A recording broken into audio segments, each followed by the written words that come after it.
నమస్తే.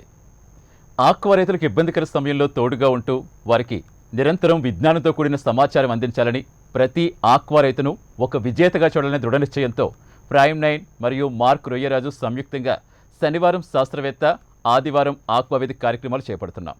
ఇందులో భాగంగా శనివారం శాస్త్రవేత్తలో పాండ్ ప్రిపరేషన్ నుంచి హార్వెస్ట్ వరకు మీకున్న అనేక సందేహాలు సీనియర్ ఆక్వా నిపుణులు, శాస్త్రవేత్తలతో నివృత్తి చేసి ప్రతి రైతుని ఒక టెక్నీషియన్గా రూపుదిద్దే ప్రయత్నంలో భాగంగా ఆయా రంగ నిపుణులు సలహాలు, సూచనలు తీసుకుంటున్నాం. ఇక ఆదివారం ఆక్వావేదిక కార్యక్రమంలో భాగంగా గత వారాల్లో రైతులు ఎదుర్కొంటున్న మార్కెట్ సమస్యపై అవగాహన కల్పించే ప్రయత్నం చేస్తాం. అదేవిధంగా ప్రభుత్వం తీసుకుంటున్న చర్యలకు సంబంధించి కన్నబాబు గారి మాటల్లో తెలుసుకున్నాం. ఇక ఈ వారం ప్రధానంగా వనామీ సాగు సక్సెస్కి 80% కారకమైన సీడ్ గురించి, దానికి సంబంధించి ప్రస్తుతం రైతులు ఎదుర్కొంటున్న ఇబ్బందుల గురించి తెలుసుకుంటూ ఈ సమస్యకు రాబోయే రోజుల్లో పరిష్కార మార్గం వెతికే ప్రయత్నం చేద్దాం. ఇక రైతులకైనా టెక్నికల్గా సమస్యలుంటే Mark Royyaraju toll free number 1800-123-993333కి మిస్డ్ కాల్ ఇస్తే మా టెక్నికల్ ఎక్స్పర్ట్ మీకు అందుబాటులోకి వచ్చి మీకు విలువైన సమాచారం ఇస్తారు. ఇక ప్రాంతీయ ముఖ్య సమస్యల గురించి కౌంటర్ రేట్ అప్డేట్స్ కూడా ఎప్పటికప్పుడు మీకు స్క్రోలింగ్లో అప్డేట్ అవుతూ ఉంటాయి. ప్రైమ్ స్క్రోలింగ్లో అది కూడా రైతులు ఫాలో కావచ్చు. ఇక ఈ వారం ఆక్వావేదిక కార్యక్రమంలో మనతో పాటు జాయిన్ అవుతున్నారు ఐపీఆర్ మోహన్ రాజు గారు. మోహన్ రాజు గారు అందరికీ సుపరిచితులు అయినా సరే ఒకసారి పరిచయం చేద్దాం. Prawn farmer federation of India అధ్యక్షులుగా ఉన్నారు. 1985లో ఆక్వాకల్చర్ స్టార్ట్ చేశారు. 36 ఏళ్ళ అనుభవం ఉంది సార్కి. అలాగే west Godavari prawn farmer welfare association ప్రెసిడెంట్గా కూడా చేశారు. నమస్తే మోహన్ రాజు గారు. నమస్కారం అండి. ఇక వెంపులూరు శివప్రసాద్ గారు, సార్ కూడా అందరికీ సుపరిచితులు, ఒకసారి పరిచయం చేస్తాను. మార్క్ రొయ్యరాజు ఫౌండర్గా ఉన్నారు. టెక్నాలజీ డ్రివెన్ ఆర్గనైజేషన్లో కార్గిల్ ఫీడ్ కంపెనీకి చైర్మన్గా పనిచేస్తారు. రైతులకు అధిక దిగుబడి లక్ష్యంగా అమెరికా ఒహాయో సోయాబీన్ కౌన్సిల్ రైతులతో కలిసి వర్క్ చేస్తున్నారు. నమస్తే శివప్రసాద్ గారు. అదేవిధంగా డాక్టర్ ఎస్ అంజలి గారు. అంజలి గారు నమస్తే అండి. అంజలి గారు మీ వాయిస్ మ్యూట్లో ఉన్నట్టు ఒకసారి చెక్ చేసుకోండి.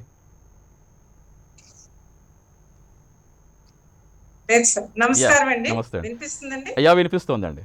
ఇక అంజలి గారి గురించి చెప్పాలంటే ఏపీ స్టేట్ ఫిషరీస్లో 30 ఏళ్ళుగా సర్వీస్ అందిస్తూ ప్రస్తుతం అడిషనల్ డైరెక్టర్గా ఉన్నారు. ష్రింప్ హ్యాచరీస్లో మైక్రో బయాలజీ మరియు హిస్టాలజీలో పిహెచ్డీ చేశారు. ఇక రవికుమార్ ఎల్లంకి గారు. నమస్తే రవికుమార్ గారు. రవికుమార్ గారు ఎస్ రవికుమార్ గారి గురించి చెప్పాలంటే వైశాఖి బయో రిసోర్సెస్కి ఎండీగా ఉన్నారు. సొసైటీ ఆఫ్ ఆక్వాకల్చర్ ప్రొఫెషనల్స్ ఇండియాకి ప్రెసిడెంట్గా చేశారు. ఆల్ ఇండియా ష్రింప్ హ్యాచరీస్ అసోసియేషన్లో కీ రోల్ పోషిస్తున్నారు. రైట్, ముందుగా మోహన్ రాజు గారు మీతో స్టార్ట్ చేద్దాం. ఒక మంచి విత్తు మంచి పంటను అందిస్తుంది అంటారు. ప్రధానంగా ఆక్వా సాగు విషయానికి వస్తే సీడ్ చాలా కీ రోల్ పోషిస్తుంది, చాలా సెన్సిటివ్గా కూడా ఉంటుంది. కాబట్టి డెఫినెట్గా సీడ్లో చాలా కేర్ తీసుకోవాలి. రైతులు సీడ్ విషయంలో ఎలాంటి అనుభవాలు చవి చూస్తున్నారు అనుకుంటున్నారు? ముఖ్యంగా ఈరోజు స్టూడియోలో ఉన్న మీకు ప్రసాద్ గారికి, అట్లాగే మిత్రులు ఎల్లంకి రవికుమార్ గారికి, మేడం అంజలి గారికి నమస్కారం. అలాగే రైతు సోదరులందరికీ కూడా, వ్యూవర్స్ అందరికీ కూడా నమస్కారం. ప్రత్యేకంగా మీరు అన్నట్టు సీడ్ అన్నది 80% కనుక సీడు క్వాలిటీ ఉంటే కనుక కల్చర్ సక్సెస్ అవుతుంది. ఇది ఆల్మోస్ట్ 1994 వరకు డబ్ల్యూఎస్ఎస్వికి ఇండియాకి ఎంటర్ అవ్వకముందు మనం సీడ్ క్వాలిటీ గురించి అంత పట్టించుకునే వాళ్ళం కాదు.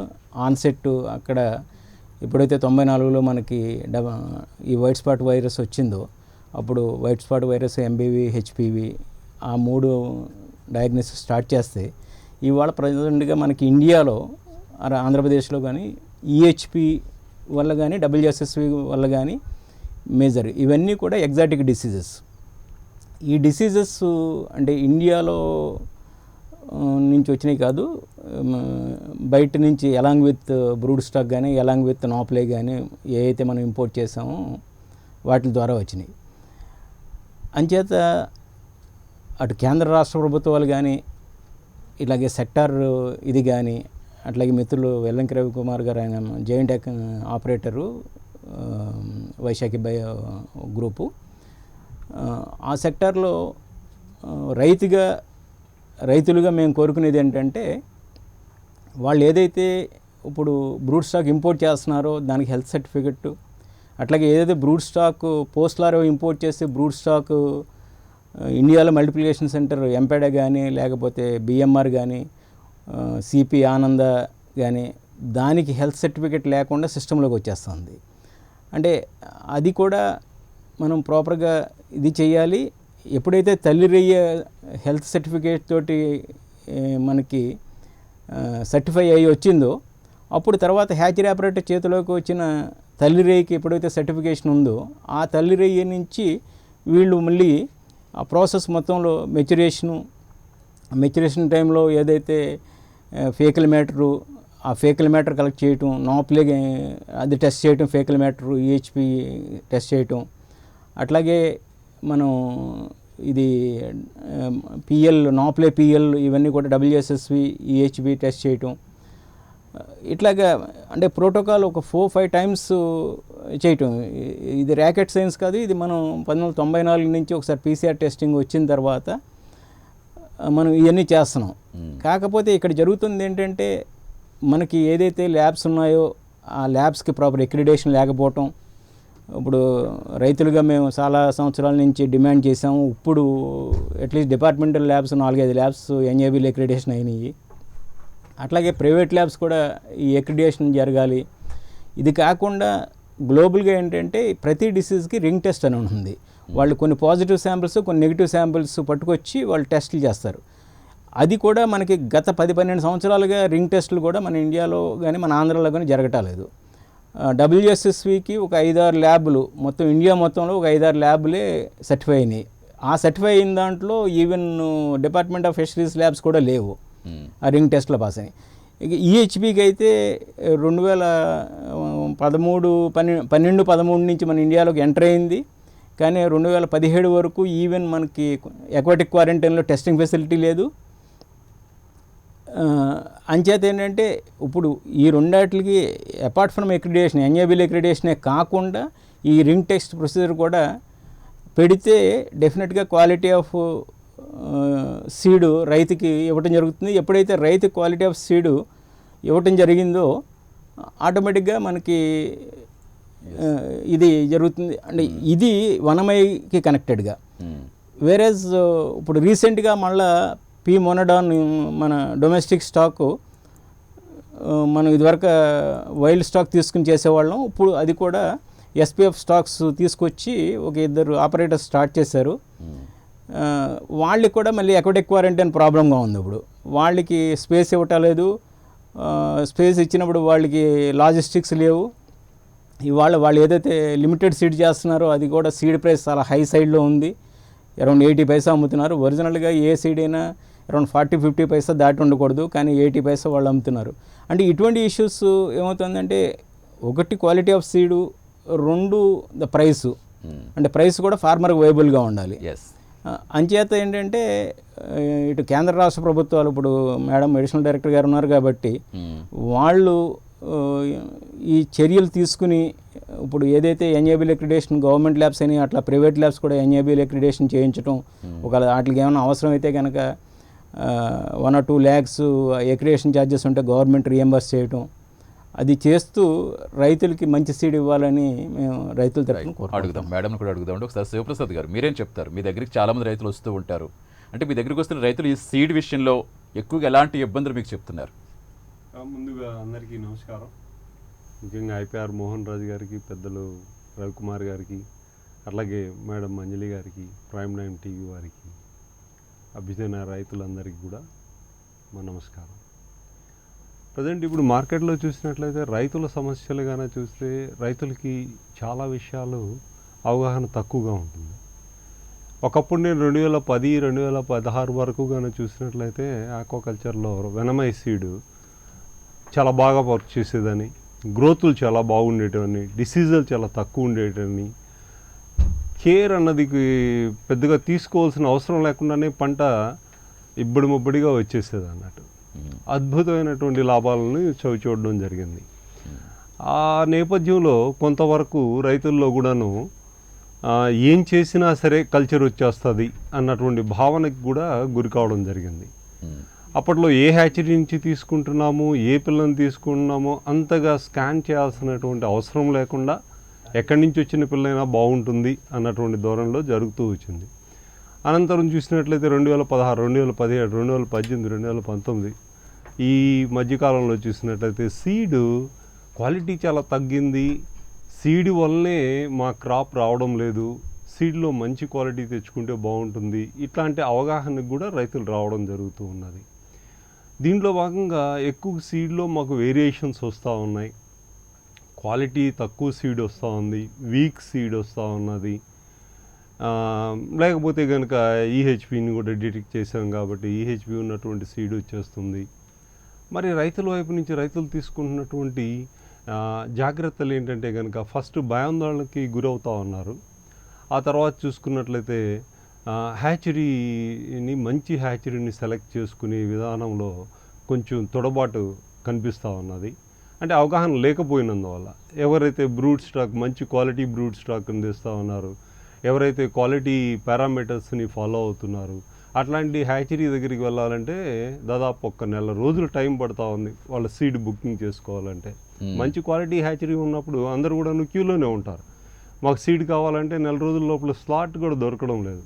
అప్పుడేమవుతూ ఉంది, పక్కనే ఉన్నటువంటి ఇంకొక హ్యాచరీకి పోవడం జరుగుతూ ఉంది. కొంతమంది రైతులను కానీ చూసినట్లయితే చిన్న రైతులు వాళ్ళకి కావాల్సిన రిక్వైర్మెంట్ ఎంత అంటే కనుక 2 lakhs seed are 3 lakhs seed, 1 ఎకరానికి 1.5 ఎకరంకి 2 ఎకరాలకు కావాల్సిన సీడ్ కావాల్సి వస్తూ ఉంది. ఇట్లాంటి టైంలో ఈవెన్ ప్రీమియం హ్యాచరీస్ దగ్గరికి మంచి క్వాలిటీ హ్యాచరీస్ దగ్గరికి పోవాలంటే పోలేని పరిస్థితి. అట్లాగే పోనీ ఇంకా వేరేది ఇంకా పారామీటర్స్ బాగా చూస్తున్నటువంటి హ్యాచరీస్ దగ్గర సీడ్ తెచ్చుకుందామంటేనా అక్కడికి కూడాను పోలేని పరిస్థితి అవుతూ ఉన్నది. వీళ్ళంటూ పోవడం జరిగితే అక్కడికి వెళ్ళిన తర్వాత PCR టెస్టులు చేయించుకోవచ్చు, ఫార్ములిన్ టెస్ట్ చేసుకోవచ్చు, వాళ్ళ కళ్ళతో వాళ్ళు చూడొచ్చు, సీడ్లో ఉన్నటువంటి వేరియేషన్స్ని చెక్ చేసుకోవచ్చు, అంత సాటిస్ఫాక్షన్ తోటి సీడ్ తెచ్చుకోవచ్చు. అట్లాంటి పరిస్థితులు కూడా దూరం అవుతున్నాయి కొంతమంది చిన్నకారు సన్నకారు రైతులకి. ముఖ్యంగా మనం ఆలోచించాల్సింది ఆక్వాకల్చర్లో ప్రీమియం సెగ్మెంట్లో ఉన్నటువంటి పెద్ద రైతులను కానీ చూసుకున్నట్లయితే వాళ్ళంతా కూడాను ప్రివిలైజ్డ్ సర్వీసెస్ పొందుతూ ఉన్నారు.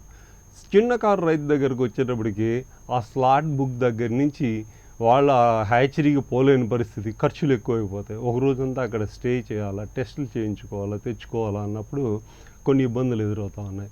ఈ టైంలో మధ్యలో లోకల్ సీడ్ అవైలబిలిటీలోకి వచ్చేస్తుంది. లోకల్ సీడ్ అంటే దగ్గరలో అందుబాటులో ఉన్నటువంటి ట్రేడర్స్ కూడా చాలా మంచివారే, మంచి సీడ్ ఇచ్చేటటువంటి వాళ్ళు ఉన్నారు. కొందరైతే మాత్రము అక్కడక్కడ చిన్న మడిల్లో పెంచేసి ఆ సీడ్ని వీళ్ళకి ట్రాన్స్ఫర్ చేయడం జరుగుతూ ఉంది.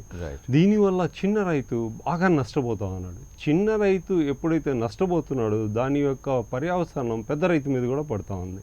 నాకు తెలిసి ఈ మధ్యకాలంలో పెద్ద రైతులు అన్నటువంటి వారు ఎవరైతే ఉన్నారో 10 ఎకరాలు అంతకన్నా మించిన వారు చాలా సిస్టమేటిక్గా కల్చర్ని ప్రాక్టీసెస్ చేస్తున్నారు.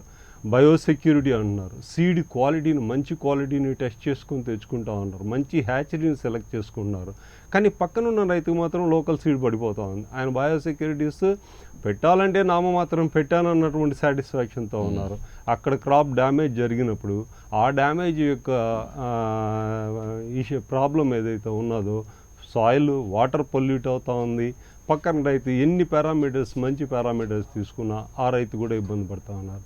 ఇప్పుడు తీసుకోవాల్సిందల్లా జాగ్రత్త ఎవరి మీద అంటే కనుక ప్రతి హ్యాచరీ వాళ్ళు కూడా చిన్న రైతుకి ప్రాముఖ్యతనివ్వడం మొదలుపెట్టినప్పుడు ఈ పారామీటర్స్లో మనం తీసుకోవాల్సిందల్లా వారి జాగ్రత్తను పెద్ద రైతు కూడా చేయుతని ఇవ్వగలిగినప్పుడే నేను సీడ్ తెచ్చుకుంటున్నాను, నువ్వు అదే స్లాట్లో సీడ్ బుక్ చేసుకుందాం, మనందరం కలిసి కట్టుగా ఇక్కడ ఉన్నటువంటి 100 ఎకరాల్లో ఇక్కడ ఉన్నటువంటి 200 ఎకరాల్లో ఒకటే టైంలో సీడ్ స్టాక్ చేస్తాం, ఒకటే టైంలో హార్వెస్టింగ్ ప్లాన్ చేసుకుందాం. ఇట్లాంటి భావన వచ్చిందనుకోండి, హ్యాచరీ వాళ్ళు కూడా చాలా సంతోషంగా చాలా కోఆపరేషన్తో మంచి సీడ్ని ఇవ్వడం జరుగుతుంది. సో ప్రతిదీ మన చేతుల్లోనే ఉంది. ముందు రైతుగా తెలుసుకోవాల్సిందల్లా ఏంటంటే పక్కన రైతు పెద్ద రైతు చిన్న రైతు కలిసికట్టుగా ప్రయాణం చేయడం. దీంతో సమస్యకు పరిష్కారం మనమే అడుగుదాం. రవికుమార్ గారిని అడుగుదాం. Thank you. రవికుమార్ గారు నమస్తే అండి. నమస్తే అండి, అందరికీ నమస్కారం అండి.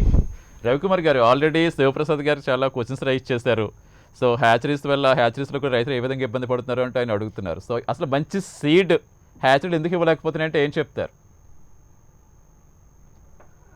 అంటే యాక్చువల్గా ప్రాబ్లం హ్యాచరీస్ దా ఫార్మర్స్ దా అండ్ ఇట్స్ ఆల్వేస్ డిబేటబుల్ అండి. అంటే ఇప్పుడు మనం ప్రాబ్లమ్స్ చూస్తే అన్ని డిసీజులు పెరగటం వల్లే వచ్చాయండి. మన శివప్రసాద్ గారు అన్నట్టు 2014-2015 వరకు కల్చర్ చాలా ఈజీగా ఉండేదండి. సీడ్ వేస్తే పంట వచ్చేసేది. కానీ 2014-2015 నుంచి ప్రాబ్లమ్స్ పెరిగాయండి. అదే టైంలో మనకి ఈహెచ్పి రావటం జరిగిందండి. అట్లాగే మన కల్చర్ ఏరియాలో మైక్రోబయోటా అంతా చేంజ్ అయిపోయింది. సో ఈ బ్యాక్టీరియల్ లోడ్స్ ఈహెచ్పి కలిపి వైట్ ఫీసిస్ కి దానికి దారి తీస్తుందండి. అట్లాగే మన పాత వైట్ స్పాట్ సిండ్రోమ్ వైరస్ అంతా కూడా కంటిన్యూ అవుతుందండి.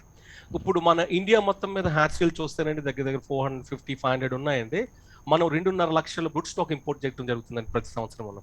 మనంత ట్రాన్స్పరెంట్ సిస్టమ్ ఇంకా వరల్డ్ లో ఎక్కడ లేదేమోనండి. సెంట్రల్ క్వారంటైన్ ఉంది, ప్రతి బ్రూట్ స్టాక్ సెంట్రల్ క్వారంటైన్ వచ్చి హ్యాచరీకి వెళ్తుంది. Pond rate brood stock usage అంతా ఆల్మోస్ట్ నెగ్లిజిబుల్ అండి. You can say it's zero. So everything is kind of transparent అండి. కాకపోతే మనకి ఇప్పుడు డిజీజ్ ట్రాన్స్మిషన్ చూస్తేనండి 2 రూట్లు అండి. ఒకటి విటికల్ ట్రాన్స్మిషన్ అండి, తల్లి నుంచి పిల్లకు రావటం అండి డిసీజ్. రెండోది హారిజాంటల్ ట్రాన్స్మిషన్ అండి. సో మన ఫార్మింగ్ ఏరియాలో ఎక్కువగా హారిజాంటల్ గా ట్రాన్స్మిట్ అవుతుందండి డిసీజ్. అట్లాగని హ్యాచరీల్లో హారిజాంటల్ గా ట్రాన్స్మిట్ అవటానికి అవకాశాలు లేవంటే అవకాశం ఉన్నదండి.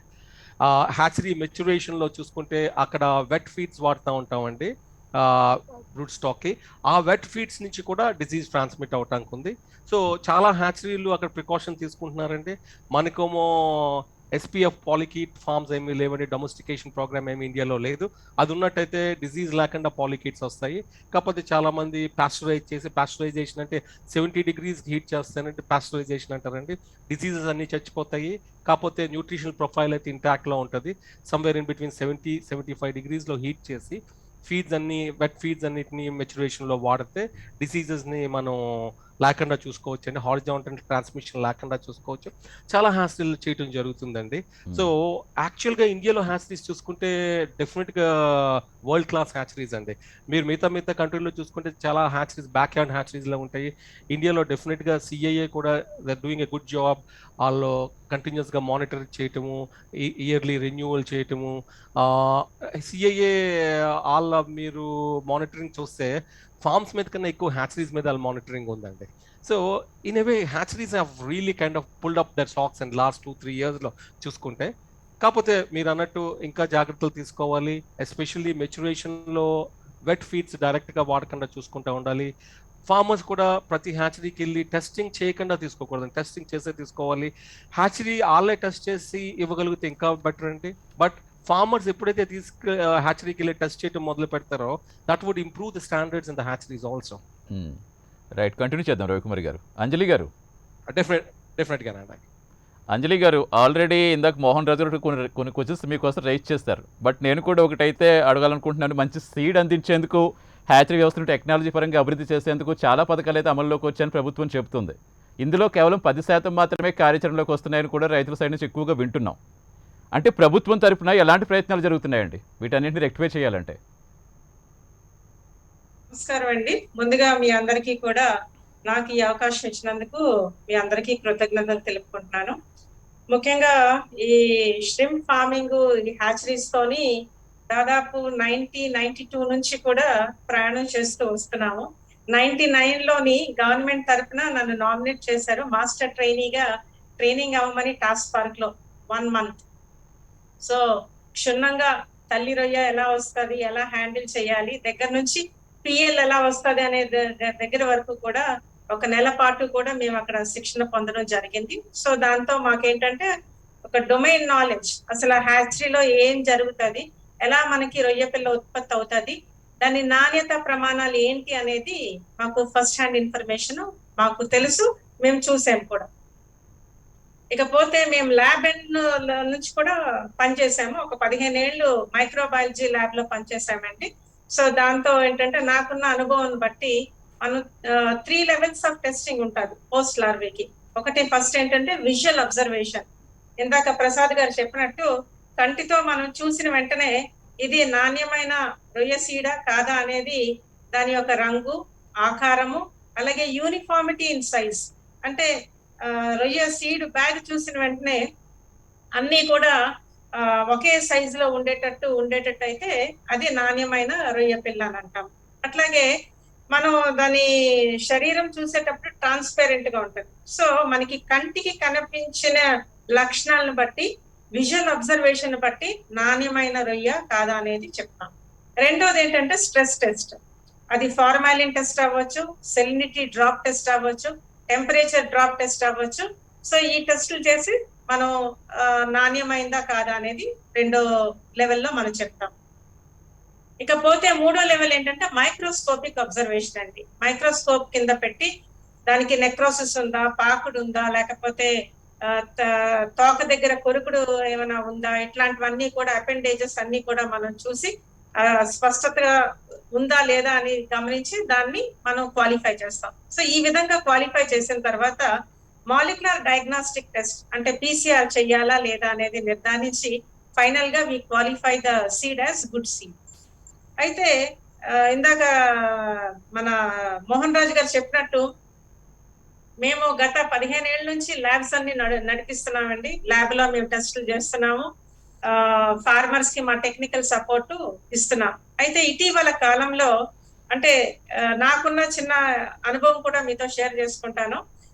2017లోనే నేను డిఎఫ్ఓ ఈస్ట్ 2016 అండి డిఎఫ్ఓ ఈస్ట్ చేసేటప్పుడు సిఏఏ వాళ్ళే మాకు సర్టిఫికేషన్ కి అథారిటీ అన్నమాట. సెంట్రల్ ఆక్వాకల్చర్ అథారిటీ వాళ్ళు ఈ తీరం వెంబడి ఉన్న హ్యాచరీస్ అన్నిటినీ కూడా రిజిస్ట్రేషన్ చేసే అధికారం కేవలం వాళ్ళకే ఉంది. సో ఈ హ్యాచరీస్ లో ఎప్పుడైనా ఏదైనా ప్రాబ్లమ్స్ కానీ గ్రీవెన్స్ కానీ రిసీవ్ చేసేటప్పుడు district collector is the chairman for DLC. ఆయనకు చెప్పేవారు, డిస్ట్రిక్ట్ కలెక్టర్ గారు మమ్మల్ని నామినేట్ చేసేవారు. ఇన్ టర్న్ మేము వెళ్ళి హ్యాచరీని ఇన్స్పెక్ట్ చేసేవారు. సో అటువంటి సందర్భం ఒకసారి వెళ్ళేటప్పుడు అక్కడ హ్యాచరీ అఫీషియల్స్ వాళ్ళు చేస్తున్న యాక్టివిటీ కొద్దిగా not in tune with the protocol అయినప్పటికీ కూడా కొంత ప్రతిఘటన అనేది మేము ఫేస్ చేసాం. ఇకపోతే 2018లోని మన వెస్ట్ గోదావరి డిఎఫ్ఓ చేసినప్పుడు అనాథరైజ్డ్ హ్యాచరీ అంటే నాపులే రేరింగ్ సెంటర్, ఇందాక ప్రసాద్ గారు చెప్పినట్టు కొన్ని మడులు కొంత చెరువులకు తవ్వి అక్కడే నాపులే తెచ్చి రేర్ చేసి అలా ఇవ్వడం అనేది కూడా మేము చూసాము. అలాగే అనాథరైజ్డ్ హ్యాచరీ కూడా 2-3 ట్యాంకులు పెట్టి రేస్ చేసిన హ్యాచరీ కూడా ఉన్నాయి. అటువంటి సందర్భంలో కూడా మేము యాక్షన్ తీసుకున్నాం, కానీ మా యాక్షన్ ని క్వశ్చన్ చేసి మమ్మల్ని ప్రశ్నించే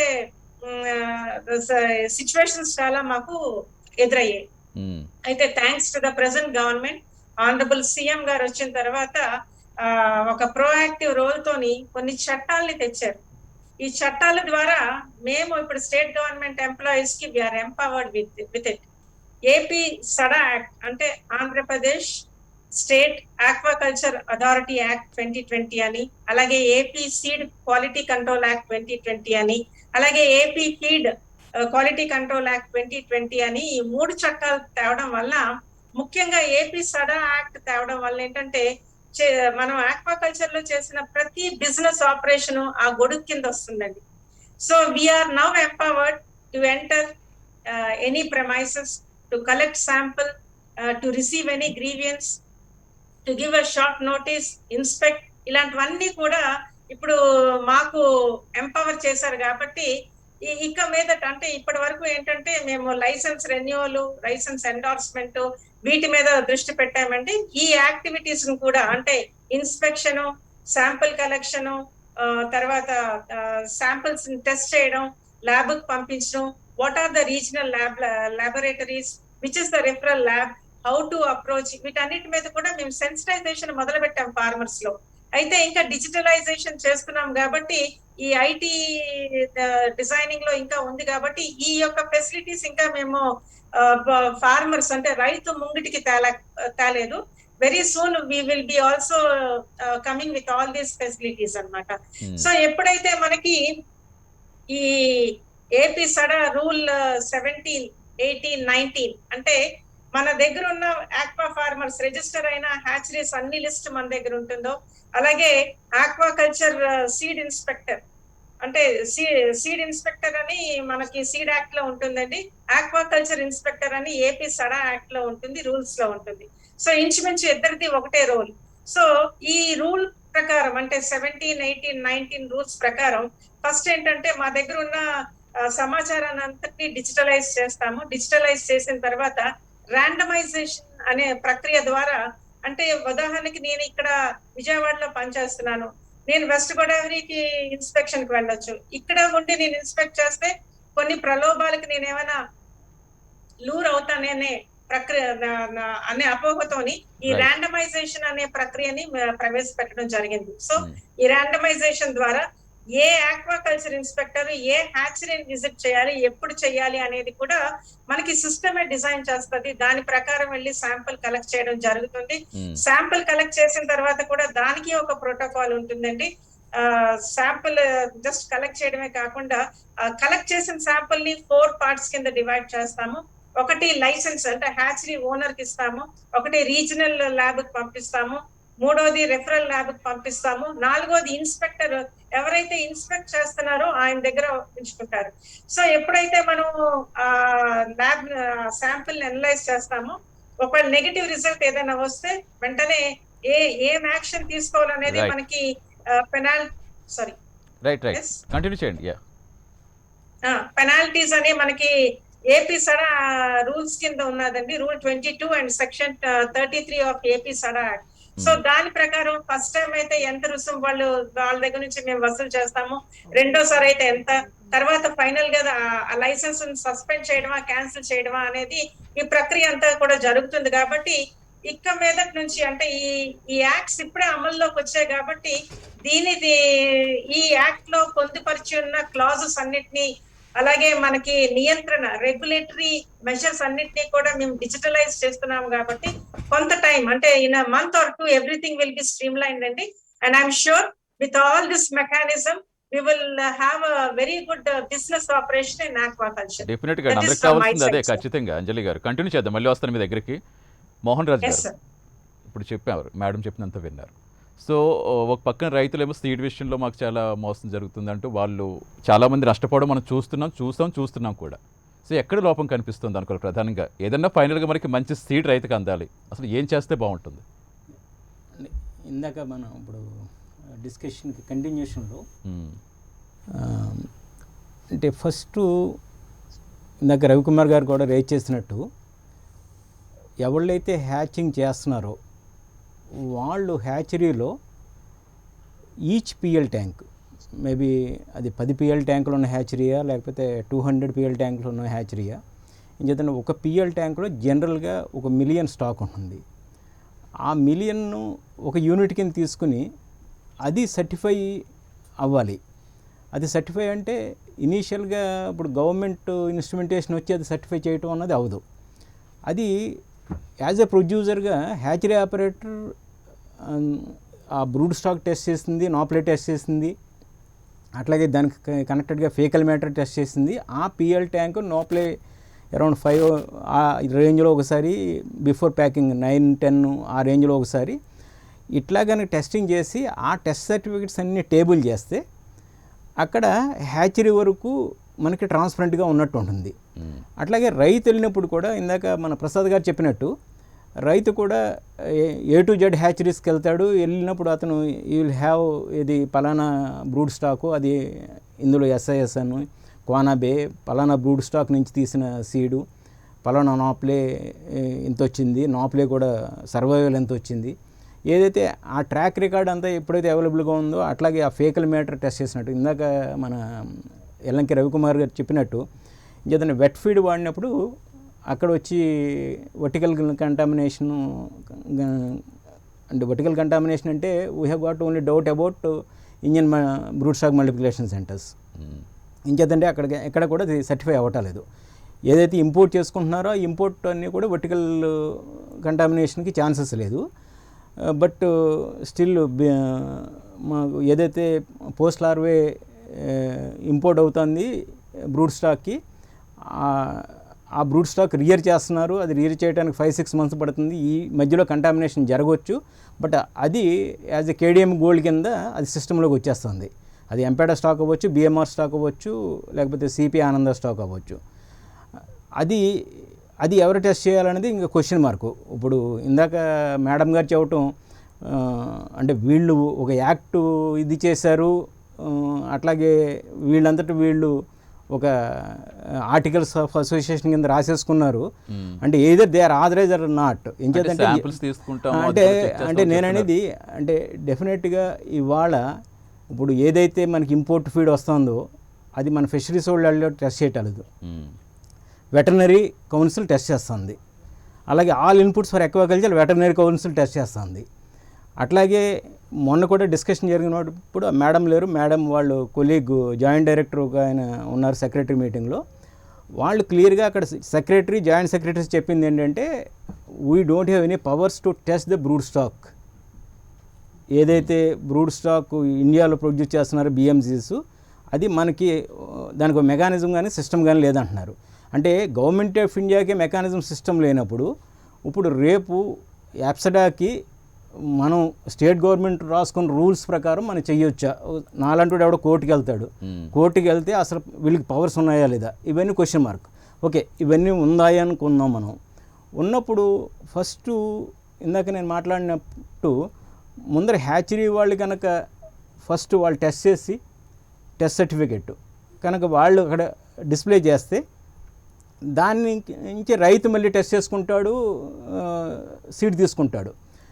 ఇందాక ప్రసాద్ గారు స్మాల్ ఫార్మర్స్ అంటే ఒక 5-6 ఫార్మర్స్ 2 lakhs వెళ్తే కానీ ఒక పిఎల్ వాళ్ళు ఆ పాండ్ హార్వెస్ట్ చేయడానికి ఉండదు. అందులో వాళ్ళు పార్షియల్ హార్వెస్ట్ చేయడం ఇవన్నీ కష్టం కాబట్టి అది కొద్దిగా క్లస్టర్ కింద ఇప్పుడు ఏదైతే ఫౌండేషన్ వర్క్ చేస్తున్నారో ప్రసాద్ గారు కానీ లేకపోతే నాక్సా ఫౌండేషన్స్ కానీ వాళ్ళు గ్రూప్స్ కింద చేసి తీసుకోవాల్సి వస్తుంది. బట్ పెద్ద ఫార్మర్స్ వరకు 1 million అన్నది జనరల్గా బ్యాచ్ కింద పెట్టుకుంటారు, వాళ్ళు హార్వెస్ట్ చేసుకుంటారు. సపోజ్ కొంతమంది ఫార్మర్స్ 5 million ప్యాక్ చేసుకుంటారు, కొంతమంది ఫార్మర్స్ 1 million ప్యాక్ చేసుకుంటారు. ఆ పోస్ట్ హార్వెస్ట్ ట్యాంక్స్ ఆ రకంగా తీసుకోవచ్చు. ఇక్కడ ఏంటంటే మేము అనేది ఒకటి మేడం చెప్పింది ఏదైతే ఉందో, ఫస్ట్ ఆఫ్ ఆల్ మనం గత 10-12 సంవత్సరాల నుంచి అసలు రింగ్ టెస్ట్లు ఎందుకు చేయటం లేదు? అది సీబా నోడల్ ఏజెన్సీ, WSSVకే రింగ్ టెస్ట్లు మానేసాం. అట్లాగే ఆ రింగ్ టెస్ట్లో ఈవెన్ గవర్నమెంట్ ల్యాబ్సే పార్టిసిపేట్ చేయటం లేదు. అది అందరినీ పార్టిసిపేట్ చేయడానికి ఏమన్నా మనకి లీగల్ ప్రాబ్లం ఏమైనా ఉందా? అంటే ఇప్పుడు సపోజ్ మన ఇన్పుట్ సర్టిఫికేషన్స్ మన అవుట్ ఆఫ్ సబ్జెక్ట్ అయినా కానీ కోస్టల్ అక్వాకల్చరు వాళ్ళు వాలంటరీగా వచ్చి చేయమంటున్నారు. అట్లాగే ఎంపేడా హ్యాచరీస్ని కూడా వాలంటరీగా చేయమంటాను తప్పితే, అంటే ఈ వాలంటరీ అన్నది సపోజ్ మీ హ్యాచరీ, నా hatchery, Ravi hatchery, madam hatchery 4 hatcheries ఉంటే మీరు 3 చేస్తారు, నేను వాలంటరీగా చేయను. నా హ్యాచరీ నుంచి వెళ్ళిన seed it will destroy your farmer, Ravi's farmer and madam farmer and Prasad గారు ఫార్మర్. ఇది ఇందాక ఏదైతే రవికుమార్ గారు చెప్పారో ఈ హారిజాంటల్ కంటామినేషన్లో, అంటే ఇప్పుడు జరుగుతుంది అదే. ఈ హారిజాంటల్ కంటామినేషన్లో ఒక రైతుకి WSS ప్రాబ్లం వస్తే, లేకపోతే ఒక రైతుకి EHB ప్రాబ్లం వస్తే అతను రిలీజ్ చేసిన వాటరు ఇంకొక ఫార్మర్ తీసుకోవటం వల్ల ఈ ప్రాబ్లమ్స్ అన్నీ వస్తున్నాయి.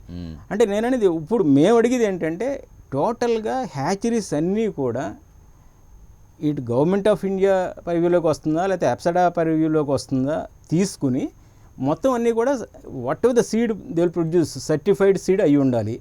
అట్లాగే ఒకవేళ అక్కడ ఏమైనా నెగిటివ్ పాజిటివ్ వచ్చింది, ఆ పాజిటివ్ వచ్చిన ఆ సీడ్ని ఎట్లా హ్యాండిల్ చేస్తున్నారు, అంటే దాన్ని కిల్ చేస్తున్నారా లేకపోతే ఏంటన్నది కూడా. అంటే ఒకటి మోహన్ రాజ్ గారు, రైతులు నమ్మకంతో వెళ్తారు. ఒకటి ప్రభుత్వాలు ఏం చెప్పినా కొన్ని హ్యాచరీస్ ఏం చెప్పినప్పటికీ మనకి కూడా రైతుకి కూడా బాధ్యత ఉంటుంది. డెఫినెట్గా అది టెస్ట్ చేయించుకోవాలన్నది నిజంగా సాధ్యమవుతుంది. అది అవటం అంటే మన కోవిడ్ రాకముందు, ఇండియాలో కోవిడ్ ఎంటర్ అవ్వకముందు మనకి పూణేలో ఒక ల్యాబ్ ఉండేదండి కోవిడ్ టెస్టింగ్కి. ఇవాళ each and every regional centres జిల్లాలోనే 4-5 ల్యాబ్స్ వచ్చినాయి. అంటే పాలసీ మేకర్స్ అట్లాగే డిపార్ట్మెంట్స్ తలుసుకుంటే చేయడానికి it's not a rocket science, ఇమీడియట్గా చేయొచ్చు. మేము అడిగేది ఏంటంటే అది క్యాలిబ్రేషన్ జరగాలి. ఇప్పుడు NABL calibration labs, human labs అన్నీ ఎన్ఏబుల్ అక్రిడేషను, సేమ్ ఇవి కూడా ఎన్ఏబుల్ అక్రిడేషను. అలాంగ్ విత్ ఎన్ఏబుల్ అక్రిడేషను ఈ స్పెసిఫిక్గా గ్లోబల్గా జరుగుతున్న రింగ్ టెస్ట్లు పర్టికులర్గా వైరసెస్కి. ఇంచేతంటే ఇప్పుడు ఇందాక రవికుమార్ గారు కోట్ చేసినప్పుడు కూడా 2015 నుంచి EHP అన్నారు కాదు, 2012-13లోనే మన ఇండియాలో EHP ఎంటర్ అయిందండి. కానీ 2017 వరకు ఈవెన్ మన అక్వాటిక్ క్వారంటైన్లో EHP టెస్టింగ్ రాలా.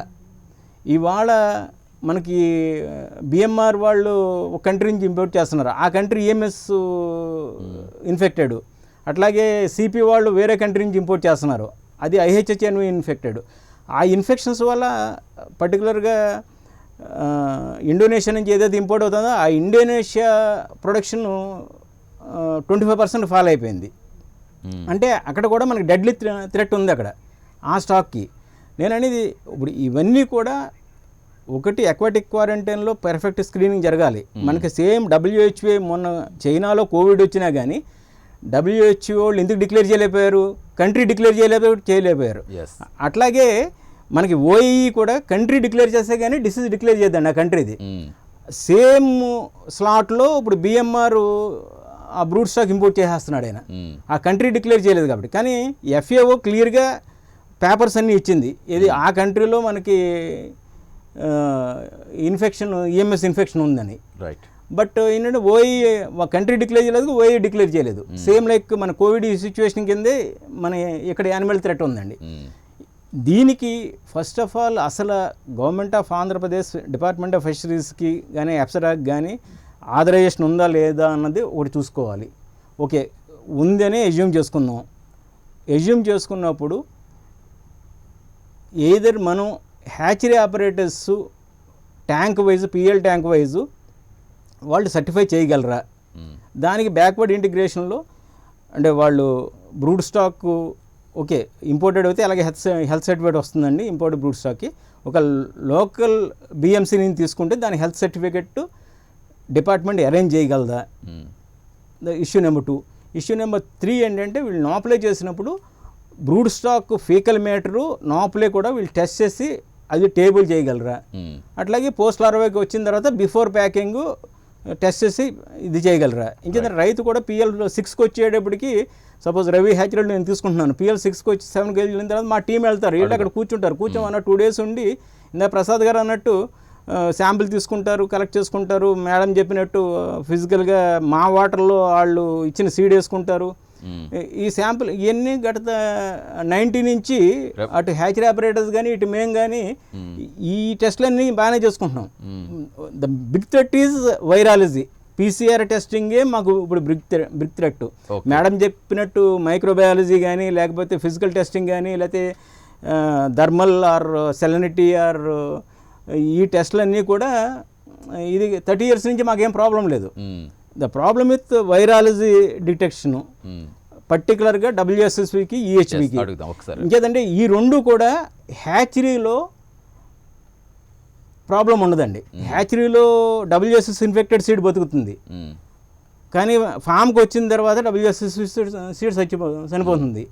అట్లాగే హ్యాచరీలో ఉన్న EHB ఇన్ఫెక్టెడ్ సీడు మేబీ ఒకసారి 2-3 days తర్వాత పాజిటివ్ వస్తూ ఉంటుంది, నెగిటివ్ వస్తూ ఉంటుంది. ఇంకేదైనా EHB కొద్దిగా అడల్ట్ అయితే కానీ తెలవదండి, అది ఫామ్లోకి వచ్చిన తర్వాత 30 daysకో 60 daysకో బయటకు వస్తుందండి. రైట్. మేడం అడుగుదాం ఒకసారి. అంజలి గారు, సో ఏం చెప్తారు మోహన్ రాజు గారు చెప్పిన దానికి? అంటే మెయిన్గా PCR టెస్ట్ చేసుకున్నా సరే EHB లాంటి సమస్యలు పూర్తిగా నిర్ధారణ కావడం లేదనే ఆరోపణలు అయితే ప్రధానంగా వస్తున్నాయి కదా. అంటే ఇక్కడ ఇందాక మీకు చెప్పినట్టండి EHB ప్రధాన సమస్య, నో డౌట్ అబౌట్ ఇట్. అంటే హ్యాచరీస్ లో కొంతమంది ప్రోటోకాల్ అడ్హేర్ కాకపోవడం అనేది ఒక అపోహ. అలాగే ఇప్పుడు ఫార్మర్స్ అందరూ కూడా ఏం చేస్తారంటే వాళ్ళ పాండ్ సెల్నిటీ వేరేగా ఉంటుంది, రేరింగ్ సెల్నిటీ వేరేగా ఉంటుంది. కొన్ని సందర్భాల్లో 3 PPT 0 PPT లో కూడా ఈ ఫార్మింగ్ వనామీ ఫార్మింగ్ చేసిన సందర్భాలు ఎక్కువ కనిపిస్తాయి. ఎప్పుడైతే మీకు లో సెల్నిటీ ఉంటుందో high age of PL should be considered. అంటే PL 12 లేకపోతే PL 14 అలా చేస్తే, ఎందుకంటే అప్పటికి కొంచెం గిల్ ఫార్మేషన్ ప్రాపర్ గా ఉంటుంది కాబట్టి ఆ చిన్న జీవి ఈ ప్రవాహంలో అది తట్టుకునే శక్తి దానికి ఉంటుంది. So gill formation also plays a vital role కాబట్టి I think this needs to be actually research. అంటే రీసెర్చ్ దీని మీద కొంత ఎలాగైనా చేయవలసిన ఆవశ్యకత ఉంది. అంటే మనం ఏదో ఒక ఫీకల్ మ్యాటర్ టెస్ట్ చేయడం లేకపోతే యానిమల్ ని టెస్ట్ చేసి EHB లేదు so it can go safe అనేది మనం చెప్పలేమండి. సో ఇక్కడ ఈ యొక్క నెక్షస్ అనేది మనం కొద్దిగా స్టడీ చేయవలసిన అవసరం అయితే ఉంది. ఇకపోతే ఇందాక మోహన్ రాజు గారు చెప్పారు మా ల్యాబ్స్ యొక్క స్ట్రెంగ్త్ ఏంటి, మేము టెస్టింగ్ చేసే ఫెసిలిటీ ఉందా లేదా అనేది. ఇటీవల కాలంలో మనకి ఇంటిగ్రేటెడ్ ల్యాబ్స్ అని అనౌన్స్ చేశారండి. అంటే అగ్రికల్చర్ తో పాటు ఫస్ట్ ఫ్లోర్ ఎక్కడైతే ఇంటిగ్రేటెడ్ ల్యాబ్ ఉన్నదో కింద అగ్రికల్చర్ ల్యాబ్, ఫస్ట్ ఫ్లోర్ లో ఆక్వా ల్యాబ్ అని ఆ విధంగా రాష్ట్రం మొత్తం మీద 27 ల్యాబ్లు శాంక్షన్ చేశారు. సో అది కాకుండా ఎగ్జిస్టింగ్ గవర్నమెంట్ ల్యాబ్స్ ని కూడా మేము స్ట్రెంథన్ చేయడం జరిగింది. సో ఇక్కడ ఏంటంటే 35 ల్యాబ్స్ లో కూడా వాటర్, సాయిల్, మైక్రోబయాలజీ ఉన్నారండి. అలాగే పీసీఆర్ ఫీడ్ అనాలిసిస్ 14 ల్యాబుల్లోని, అలాగే పీసీఆర్ ఏమో 17 ల్యాబుల్లో.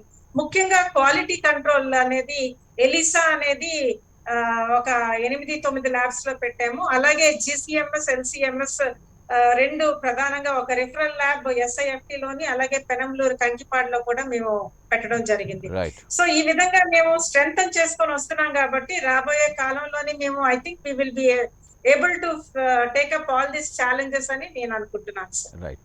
రవికుమార్ గారు, సో ఏం చెప్తారంటే హ్యాచరీ వ్యవస్థలో అసలు ఎలాంటి అభివృద్ధి జరుగుతుంది, రాబోయే రోజుల్లో మంచి సీడ్ అందించాలంటే ఎలాంటి అప్డేట్ చేస్తున్నారనుకోవాలి, ముఖ్యంగా ఈ ట్రాన్స్పోర్ట్ విషయంలో కూడా సీడ్లను సమస్యలు వస్తాయా, సో అన్నిటికీ కలిసి ఏం చెప్తారు? అంటే యాక్చువల్గా ఈరోజు మనకి ప్రాబ్లమ్స్ చూస్తానండి ఫార్మింగ్ లోని. నేను ఇందాక అన్నట్టు ఒకటి వైరల్ ప్రాబ్లమ్స్ అండి, WSSV, ఇంకోటి బ్యాక్టీరియల్ ప్రాబ్లమ్స్ అండి, ఇంకోటి ఈహెచ్పి అంటే parasite, it's microsporidian. So EHP white spot కి హ్యాచరీస్ బయోసెక్యూరిటీ మెచ్యురేషన్ లో వెట్ ఫీడ్స్ వాడకుండా వాటిని పాస్చరైజ్ చేయడం అనేది చాలా important. At the same time farms లో బయోసెక్యూరిటీ అంత ఇంపార్టెంట్ అంటే. సో ఇదంతా ఈహెచ్పి వైట్ స్పాట్కి వచ్చేటప్పటికండి. వేరస్ బ్యాక్టీరియా మీరు మెజర్ చేయలేరండి. అంటే బ్యాక్టీరియల్ లోడ్స్ జనరల్ గా it's part of the fauna microflora of shrimp అంటారండి. అంటే బ్యాక్టీరియాతో మనం జీవించవలసిందే, జీవించవలసిందే. కాకపోతే ఆ బ్యాక్టీరియల్ లెవెల్స్ ఎక్కువగా ఉంటే ఇన్ టాండమ్ విత్ ఈహెచ్పి చాలా ప్రాబ్లమ్స్ వస్తున్నాయండి. అందుగురించి ఏంటంటే బ్రూడ్ స్టాక్ లో కూడా చాలా చేంజెస్ వచ్చాయండి. అంతకుముందు మీరు బ్రీడింగ్ కంపెనీస్ చూస్తే వరల్డ్ ఓవర్ ప్రతి కంపెనీకి ఒకే కైండ్ ఆఫ్ బ్రూడ్ స్టాక్ ఉండేదండి. దే యూజ్ టు టెల్ దీనికి రెసిస్టెన్స్ ఉంటుంది, గ్రోత్ కూడా బాగుంటుంది, కానీ ఒకే కైండ్ ఆఫ్ లైన్స్ ఉండేవండి. ఇప్పుడు ప్రతి బ్రీడింగ్ కంపెనీకి డిఫరెంట్ లైన్స్ వచ్చాయండి. సూపర్ గ్రోత్ లైన్స్ అండి, గ్రోత్ లైన్స్ అండి, tolerant lines, super tolerant lines అండి. అట్లాగా మన కల్చర్లో ఎక్కడైతే ఎక్కువ ప్రాబ్లమ్స్ ఉన్నాయో అక్కడికి tolerant lines, super tolerant lines use చేయాలండి. అట్లాగే ప్రాబ్లమ్స్ లేని ఏరియాలో ఫుల్ బయోసెక్యూరిటీ ఉన్న క్లోజ్ డోర్ ఫార్మింగ్ చేసే దగ్గర సూపర్ గ్రోత్ వాడచ్చండి. సో ఈ చేంజెస్ అన్ని ఓవర్ ది లాస్ట్ 2-3 years లోనే వచ్చాయండి. 3 years బ్యాక్ చూస్తే బ్రీడింగ్ కంపెనీలు అన్ని ఒకే కైండ్ ఆఫ్ లైన్ సప్లై చేసేవండి. కానీ లాస్ట్ 2-3 years నుంచి different kind of line supply చేస్తున్నారు.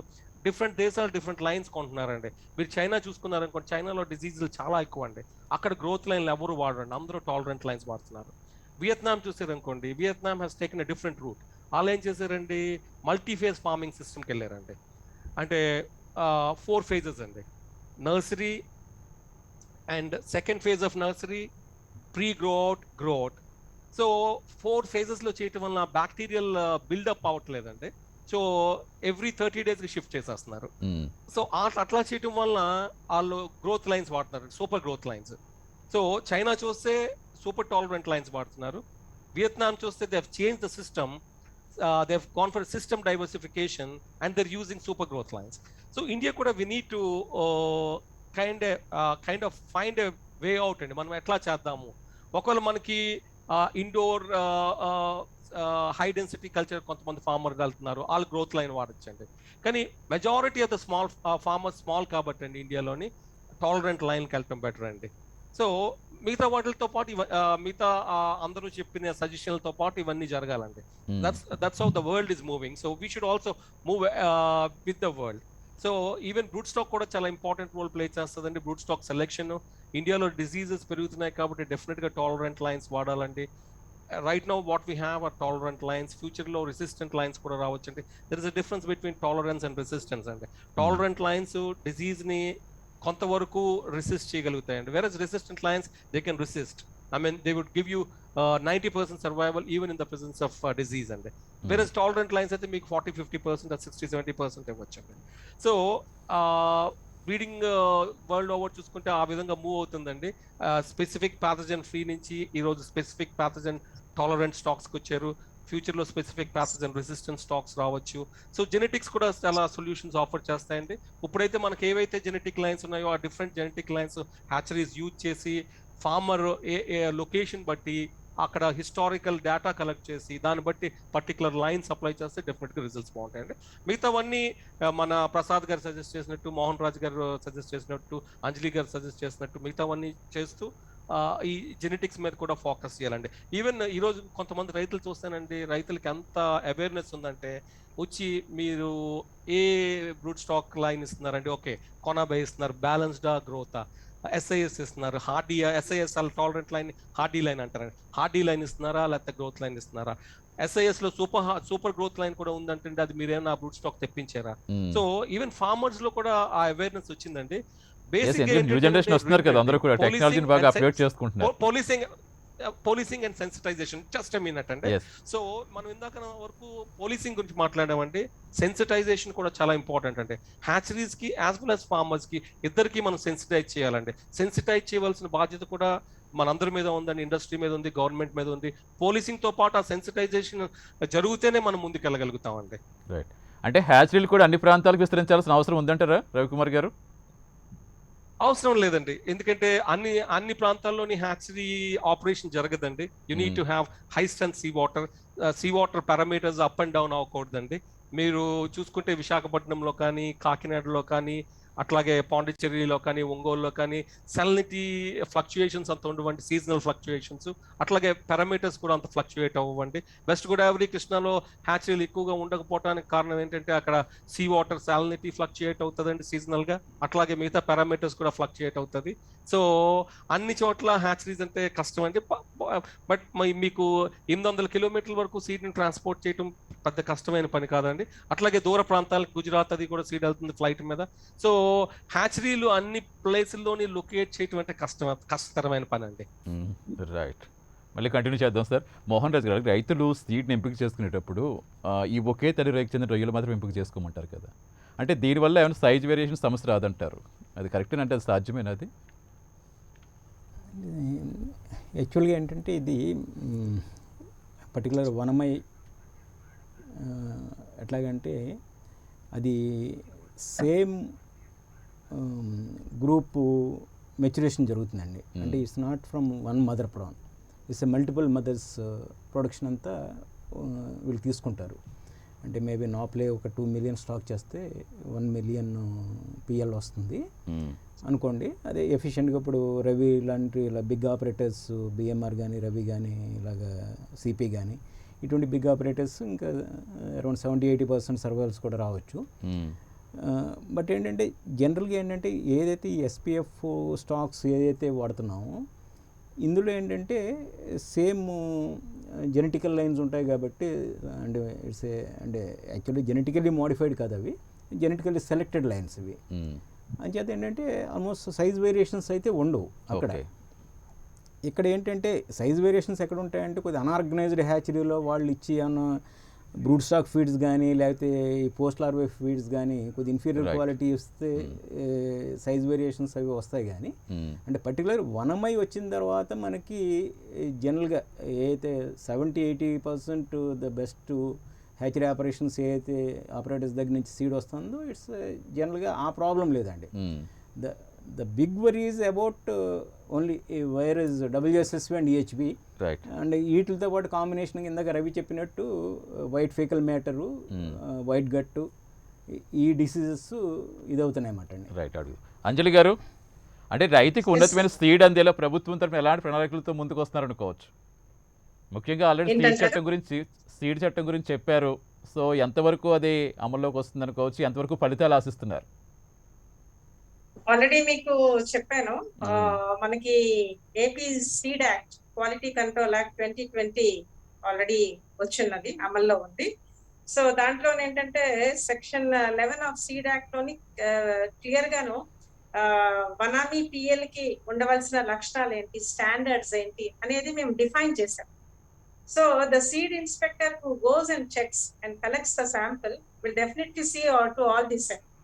సో ఎప్పుడైతే ఇవి చెక్ చేసి కంపైల్ అవుతున్నాయో అప్పుడే దానికి సర్టిఫికేషన్ కానీ ఆ ముందుకు వెళ్ళడం కానీ జరుగుతుంది. సో ఎప్పుడైతే వాళ్ళు అబాయిడ్ అవుతారో ఆ పర్టికులర్ స్టాండర్డ్స్ కి, డెఫినెట్ గా నాణ్యమైన రొయ్య సీడే మనకి ఫార్మర్స్ కి అందించడానికి అవకాశం ఉంటుంది. సో ఆ విధంగా మేము ఈ నకిలీ విత్తనాన్ని గానీ, లేకపోతే ఇన్‌బ్రీడింగ్ వలన వచ్చిన లోకల్ సీడ్ ని గానీ మనం ఓవర్‌కమ్ అవ్వడానికి చాలా వరకు అవకాశాలు ఉంటాయి.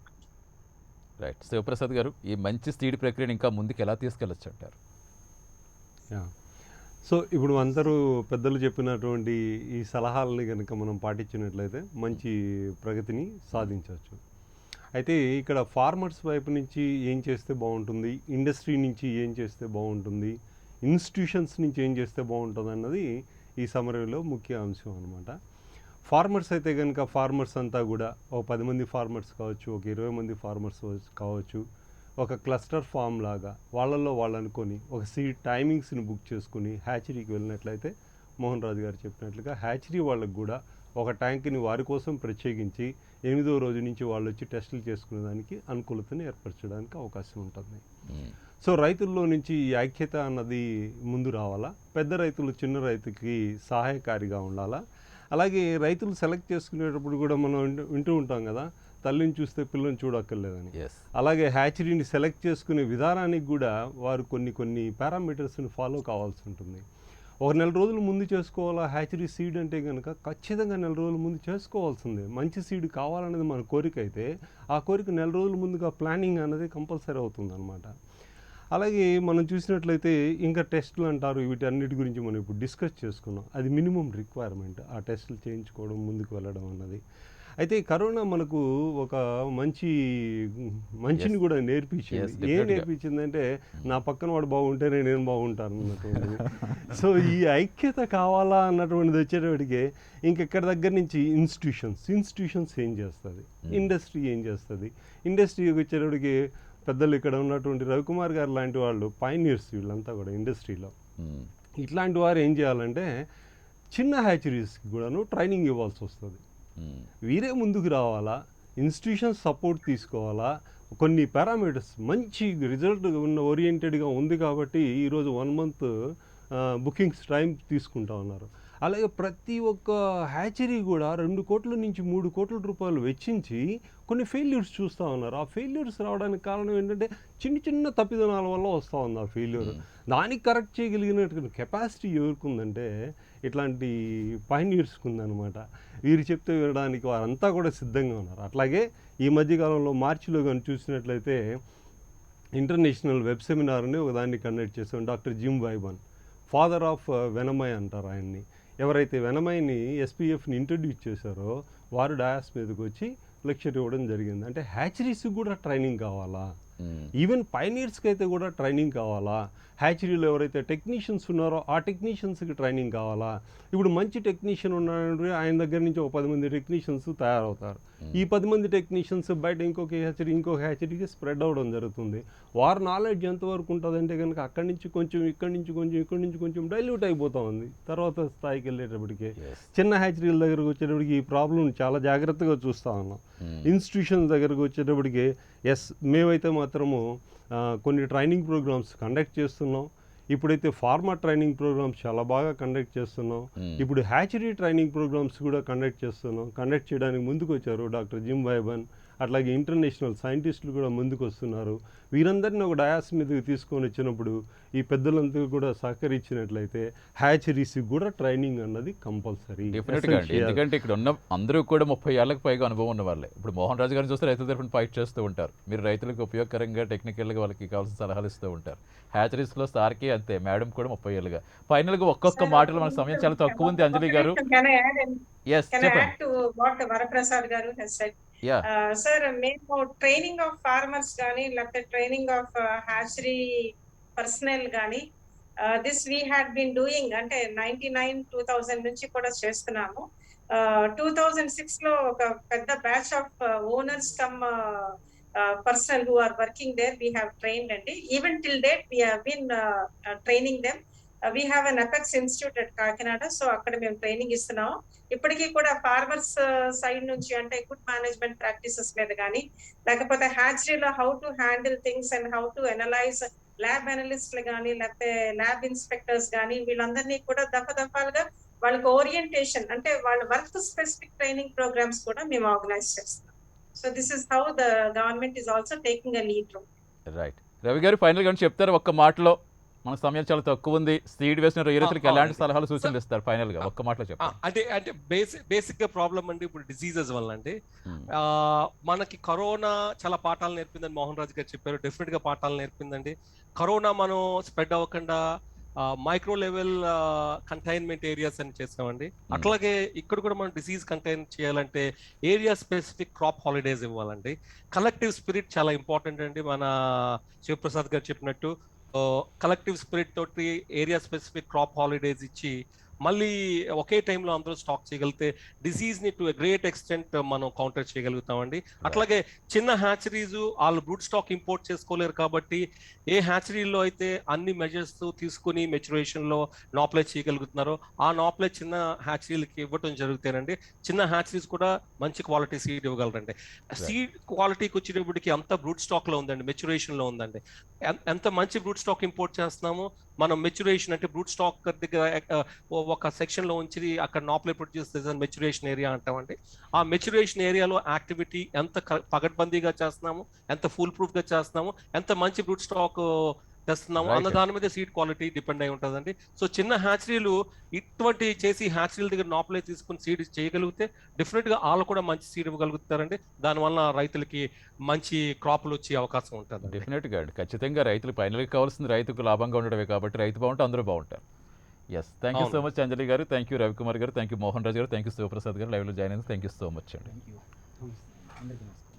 ఎస్, ఇక అలాగే రైతులకైనా టెక్నికల్గా సమస్యలు ఉంటే Mark Royyaraju toll free number 1800-123-9933-333కి మిస్డ్ కాల్ ఇస్తే మా టెక్నికల్ ఎక్స్పర్ట్ మీకు అందుబాటులోకి వస్తారు, మీకు విలువైన సమాచారం ఇస్తారు. అలాగే ప్రాంతీయ ముఖ్య సమస్యల గురించి కౌంటర్ రేట్ అప్డేట్స్ కూడా ఎప్పటికప్పుడు మీకు స్క్రోలింగ్లో ప్రైమ్ న్యూస్ స్క్రోలింగ్లో అప్డేట్ అవుతూ ఉంటే అది కూడా రైతులు ఫాలో కావచ్చు. ఇది వేళ ఆక్వవేదిక చర్చ కార్యక్రమం. మరో వారం మళ్ళీ కలుద్దాం. Keep watching prime 9 news. నిజం ఇదే మా ఇష్టం.